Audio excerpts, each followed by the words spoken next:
Nations की तरफ से पाकिस्तान को एक वार्निंग मिली है। वार्निंग ये है कि जिस तरीके से पाकिस्तान ने अपने संविधान में बदलाव किया है और पाकिस्तान में कंप्लीट मिलिट्री टेक ओवर हो चुका है, उससे पाकिस्तान एक डार्क फ्यूचर की तरफ आगे बढ़ रहा है।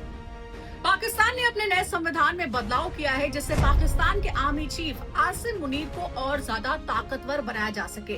पाकिस्तान को लॉन्ग टर्म में इसका बहुत बड़ा नुकसान झेलना पड़ सकता है, क्योंकि पाकिस्तान में अब डेमोक्रेसी जैसी कोई चीज नहीं बची है। यानी पाकिस्तान में जो थोड़ा बहुत कॉन्स्टिट्यूशनल स्ट्रक्चर था, उस पर भी अब मिलिट्री का टेक ओवर हो चुका है।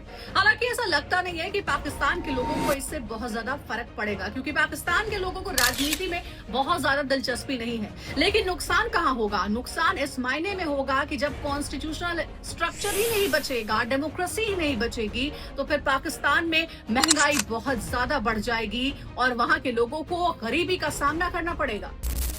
यानी सीधे सीधे पाकिस्तान की इकोनॉमी पर चोट लगेगी। डेमोक्रेसी में होता क्या है? डेमोक्रेसी में ये होता है कि जनता वोट करती है और एक नई सरकार राजनीतिक पार्टी को चुनती है, पावर में लाती है अपने देश के विकास के लिए। लेकिन जब इस नए संविधान को लागू कर दिया जाएगा, नया नियम लागू हो जाएगा, तो पूरा पावर जो है वो मिलिट्री के पास आ जाएगा, आर्मी चीफ के पास आ जाएगा।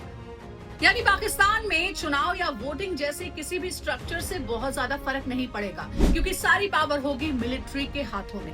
अब इससे बढ़ती संभावनाएं क्या हैं? संभावनाएं ये कहती हैं कि हो सकता है पाकिस्तान में एक रेवोल्यूशन आ जाए, लेकिन आर्मी के खिलाफ खड़े होना, आर्मी के खिलाफ कोई रेवोल्यूशन लाना, ये किसी भी देश के लिए कोई आसान बात नहीं है। यानी कि ये बहुत मुश्किल है।